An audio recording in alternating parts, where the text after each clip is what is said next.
करणारी जी माझी महिला आहे ना, ती सगळ्यात जास्त डेंजर मध्ये जगती. पुणेला 9 वर्षाची मुलगी बसलेली होती बेंचवरती. मॅडमांना वाटलं ठीक आहे बसली आहे पोरगी, बोलत नाही, शांत आहे.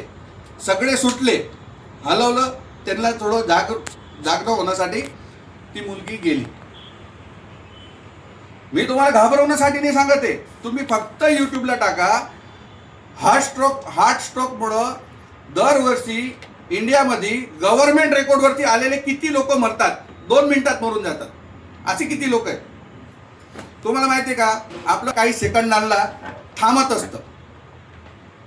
सेकंडचा पण एक लघु सेकंड मध्ये ते परत चालू होऊन जातं.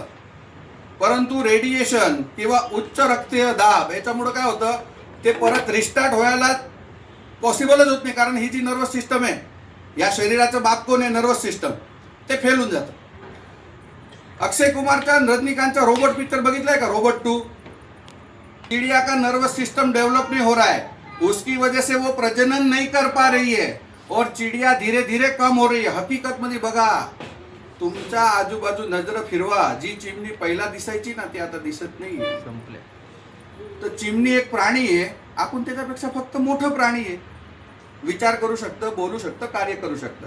बाकी आपल्यामध्ये त्याच्यामध्ये फरक जर बघितला तर किती असेल एनिमल मध्ये ना आपल्यामध्ये सर. त्यांना पण 2 पाय किंवा 4 पाय दिलेले असतात, आपल्याला 2 हात 2 पाय दिलेले आहेत. त्यांच्या पण डोक्यात मेंदू आहे की नाही? या जगातली सगळ्यात हुशार, आपल्यापेक्षा पण हुशार डॉल्फिन मासा असतो, माहिती आहे का तुम्ही? माणसापेक्षा हुशार.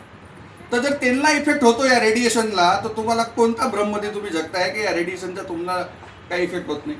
बरं, काही लोक काय करतात, हृदय इथं शेजारी इथं मोबाईल लावून देतात, इथं ठेवतात, म्हणजे बायकोचा फोन आला का लगेच उचलता येतो. टाइम झाला तर परत ते विचारतात ना, एवढा वेळ कसं काय लागला, कुठं होतो तुम्ही? आणि त्याच्यामधून कंटिन्यू इलेक्ट्रोमॅग्नेटिक वेव्स निघतात. या इलेक्ट्रोमॅग्नेटिक वेव्स तुमच्या शरीरामध्ये तुमच्या हृदयाला ताकद द्यायचं काम करतात, धडधड धडधड धडधड करायचं. आपल्याला चार्जर दिले का देवानी? पैसा द्यायला सोबत चार्जर आला का? आता एपलवाले चार्जर देत नाही, तसं देव पण काही चार्जर देत नाही.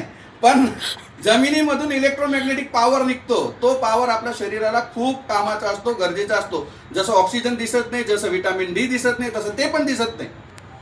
परंतु जेव्हा तुम्ही पृथ्वीच्या एकदम कनेक्शन मध्ये, म्हणजे तुम्हाला एक सांगतो, एक एक्सपेरिमेंट करा. जेव्हा तुम्ही खूप डिप्रेशन मध्ये किंवा खूप थकलेले, तेव्हा काय करा, मस्त एकदम ओपन नंगे पैर गार्डन मध्ये जावा, एखादा समुद्र किनारी जावा, एखादा नदी किनारी जावा, किंवा स्वतःच्या शेतीत जावा आणि तिथं तुम्ही हिंडा. किंवा एखादा गायचं बछड असतं किंवा गाय असते ना, तिला हग करा. तुमचं डिप्रेशन दूर होणार, बघा, तुमचं टेन्शन दूर होणार. कारण काय माहिती आहे का, तुमच्या बॉडीमध्ये जसं इलेक्ट्रोमॅग्नेटिक वेव्स वाढले ना, ब्लडचं सर्क्युलेशन वाढतं, तुमचे जे काही नसा आहेत त्या मोकळा होतात आणि शरीराच्या प्रत्येक ऑर्गनला ऑक्सिजन भेटतं. ऑक्सिजन भेटल्यामुळं ते ऑर्गन पॉवरफुल होतं किंवा इम्युन सिस्टम डेव्हलप होती. म्हणजे बाहेरून आलेले कोणतेही कीटाणू किंवा कोणतेही व्हायरस आपल्या शरीराला आजार करू शकतात.